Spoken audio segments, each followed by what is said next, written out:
Here are the changes that happened in 2024 and how it's going to impact your buying or selling decision in 2025.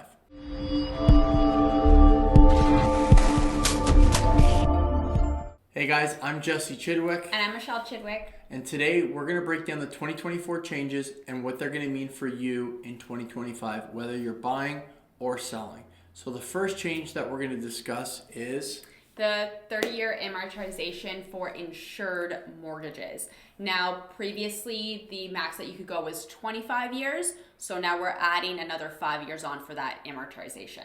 Okay, now also just to clarify.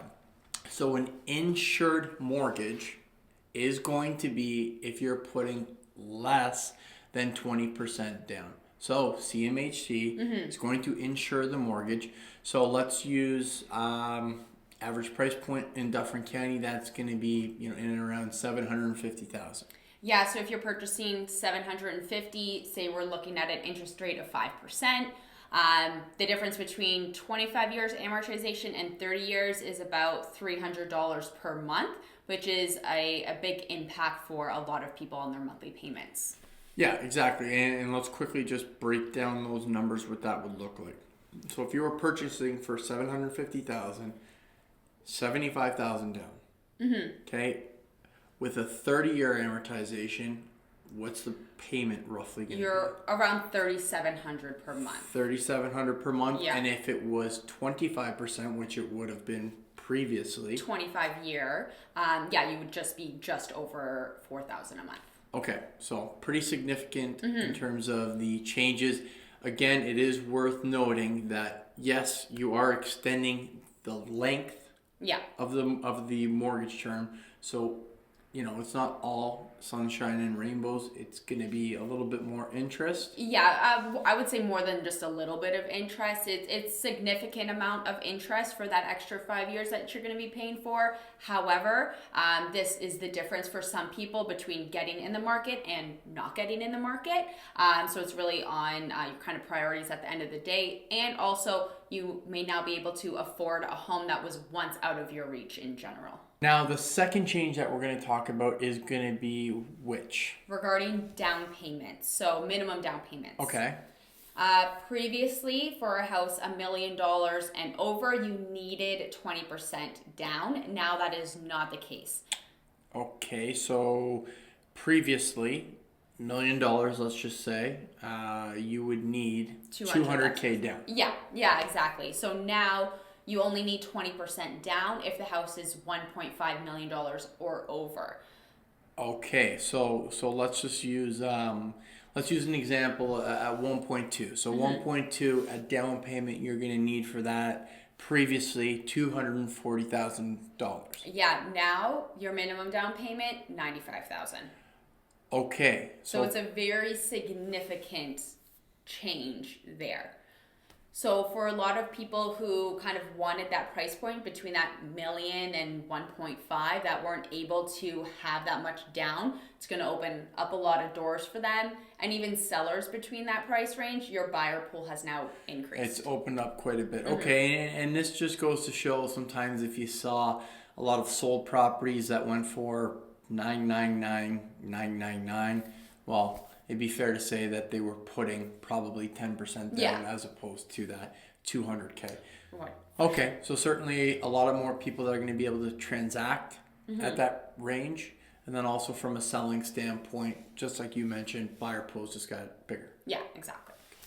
Okay, so now if my math stands up, we're on to number 3. We are. Okay, so what's that change look like? Yeah, so this is you no longer have to face the stress test when you're renewing if you are switching lenders. Okay, so let's just use a real life example. Let's say somebody transacted 2020, 5-year mortgage, that's due up in 2025. Yeah.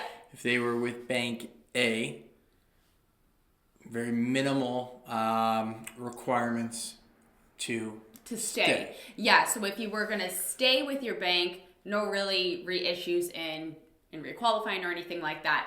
But if you were to switch banks when you were renewing, you have to go through that requalification and face the strict stress test rules again. So now, if you do switch banks, you do not need to go through that process. That's gonna make things more competitive. You can now kind of shop around a little bit easier. It's gonna make banks and lenders more competitive. Okay, so basically from that standpoint, if you're not looking to sell, you're staying within your property.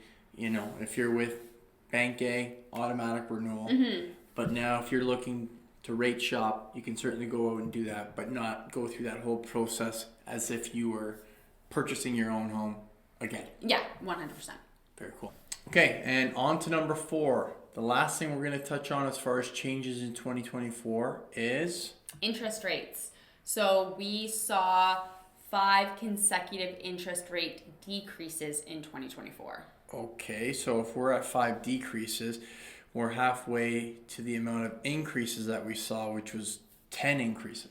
Yeah, there was 10 increases over a 2-year period, which I'm sure everyone knows and remembers. Everyone posted about every single time there was an interest rate. And they felt it too, Yeah. with respects to their Yeah. pocketbook. So so decreases, things are coming down. Now, do we anticipate that trend's going to continue in 2025? Economics are predicting that we are going to see more rate decreases over the next couple of months. Our next announcement is January 29th, I believe. So we'll see if we have a 6th consecutive one. But overall, this increased borrowing costs for many people.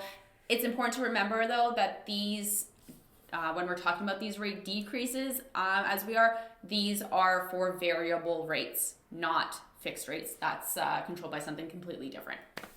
Fair enough. And again, when it comes to interest rates, certainly reach out to a mortgage specialist or someone at the bank. We sell real estate. We've obviously got some information on it, but we are certainly not the experts in those fields. So those have been the 4 changes that happened in 2024. Now, again, we don't have a crystal ball in front of us. We actually just have a faux plant. But where do we think that these changes are going to lead in terms of the outlook in 2025?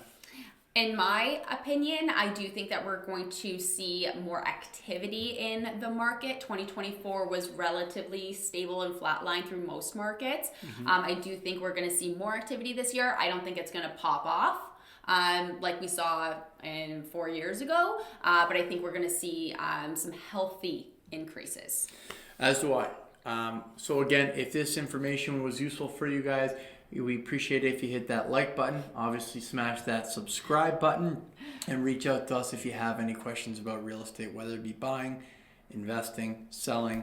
We'd be more than happy to help, and we are committed to a 5-star experience.